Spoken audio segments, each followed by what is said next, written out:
उनकी टिप्पणियों को सुने। मैं तो कहूंगा कि अगर पूरा वीडियो किसी के पास हो तो थोड़ा समय लगेगा, तब तक वो हम लोग अपलोड कर लें या उसको यूट्यूब से निकाल लें। मैं कहूंगा कि वो जो जहां से अरविंद केजरीवाल जी का शुरू करती हैं वो, क्योंकि ये सुनना जरूरी है। ये कॉन्फिडेंस या इस तरह की भाषा देने के लिए जो कॉन्फिडेंस मिल रहा है वो आखिर कहां से आ रहा है। और मैं आपको बता दूं, हालांकि मेरा आपका कोई संबंध नहीं है, क्योंकि बीजेपी वाले सोचते होंगे कि आपसे मैंने सवाल पूछवाया होगा। हालांकि वो विषय ऐसा नहीं है, लेकिन फिर भी मैं कह सकता हूं। अगर अपोजिशन वाले तारीख बार कहें सर, एक अखबार दैनिक जागरण, मैं अपने सभी समाजवादी साथियों से कहूंगा, दैनिक जागरण को पढ़ना बंद कर दें, आप खरीदना बंद कर दें।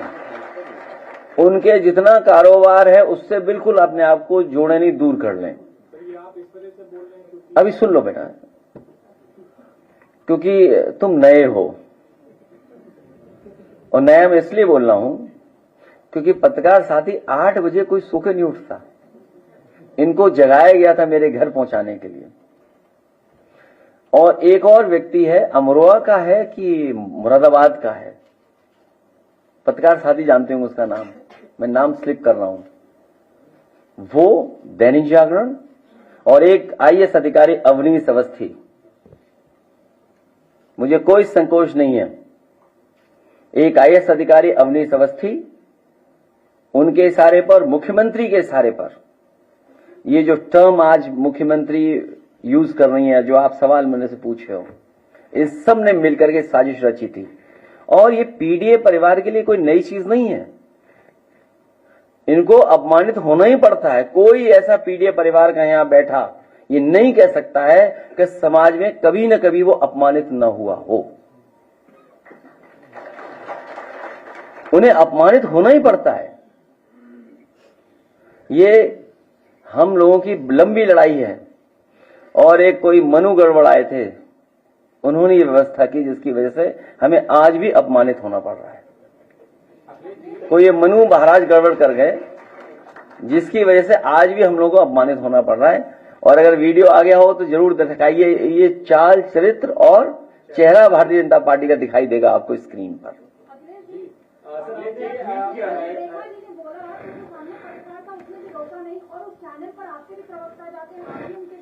तो वो थोड़ा कांग्रेस से लगाव रखता है। आज से न्यूज 24 पे कोई नहीं जाएगा। आप खासकर तब रामनवमी के मौके पर उत्तर प्रदेश के कई जिलों में कम्युनल टेंशन जैसी स्थिति बनी हुई है। प्रयागराज का मामला है, सलार मसूद गाजी की दरगाह पर कुछ लोग भगवा झंडे लेकर जाते हैं, डीएमएसपी को बताकर फेसबुक पर लाइव करते हुए जाते हैं, दरगाह के ऊपर चढ़ते हैं, भगवा झंडे लहराते हैं, और इस घटना के बाद अब तक कोई कार्रवाई नहीं हुई है। खुलेआम घूम रहे हैं और वो खुद को बीजेपी का नेता बताता है। देखिए, कार्रवाई इसलिए नहीं हो रही है, दो एंगल जो मुझे समझ में आ रहा है, हो सकता है मैं गलत हूं उस बात पे, लेकिन आप इस पर विचार जरूर करना। करने वाला मुख्यमंत्री जी की सेम जाति बिरादरी का है, इसलिए उसको इम्यूनिटी है किसी चीज को लेकर के। न एसओ कुछ बोलेगा, न एसपी बोलेगा, न डीएम बोलेगा, न कमिश्नर बोलेगा। इसीलिए हम लोग कहते थे कि संविधान खतरे में, कानून खतरे में। ये बाबा साहब भीमराव अंबेडकर जी का जो संविधान है, ये हमारी ढाल है, हमारी संजीवनी है, हमें सम्मान दिलाता है। उसी को खतरा पैदा कर रहे हैं। सोचिए, कोई कल्पना कर सकता है कि एक डेमोक्रेटिक कंट्री में, कॉन्स्टिट्यूशनल, जहां कॉन्स्टिट्यूशन हो, जहां कानून हो, जहां शपथ ली गई हो, वहां पर कोई झंडा लेकर के इस तरह का व्यवहार कर ले, और फिर पुलिस जो देख करके टांग पे गोली मार देती है। तो सोचिए, बिना मुख्यमंत्री के इशारे पर ये नहीं हो सकता था। ये सब मुख्यमंत्री के इशारे में, इसलिए क्योंकि अपनी नाकामी उन्हें छिपानी है। और नाकामी क्या है मैं बता दूं आपको।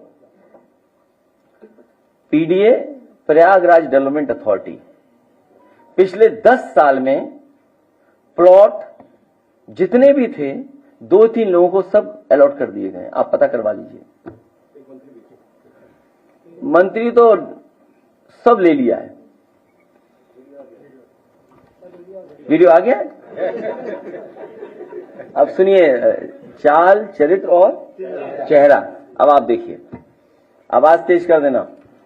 कुछ नेताओं के नाम लूंगा, आपके जहन में जो पहला शब्द या पहली लाइन आती है आपको मुझे वो बताना है। अब नाम तो लो। अरविंद केजरीवाल। झूठा, आतिशी। बेवकूफ। बेवकूफ।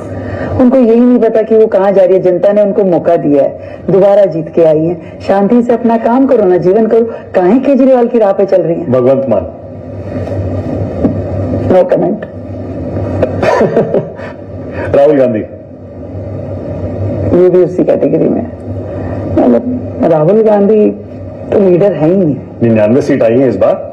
हाँ, तो उनके लिए थोड़ी ना, ये कांग्रेस का जो नाम पुराना है, पुरानी लीडरशिप जुड़ी है। लोग आज भी कांग्रेसी हैं। वो जो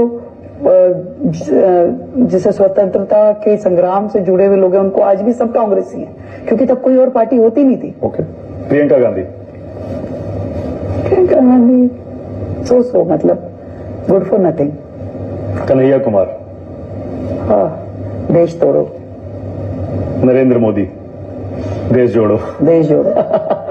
अमित शाह। गजब है, गजब के शानदार ऐसे नेता जो डेयरिंग है, बिल्कुल जो कर पाने की, जिसके अंदर सारी हदें पार करके भी सच के साथ खड़े रहने की ताकत है। दोनों में ज्यादा कड़क कौन है, मोदी जी और अमित शाह में? संसद में तो अमित शाह जी ज्यादा कड़क दिखते हैं। दोनों हैं, दोनों अपने फर्म हैं डिसीजंस को लेकर के। चीजें कोई दिखाता है, दिख जाता है, कोई दिख नहीं पाता है। ओके। मोहन भागवत। आदरणीय। अखिलेश यादव आए थे दिल्ली में प्रचार करने। टूटी चोर। कपिल मिश्रा आपके मंत्री। ईमानदार, बस कर दो, बस। सच के साथ जूझने की ताकत। अब बाकी आप समझ लो, हमें कुछ नहीं कहना।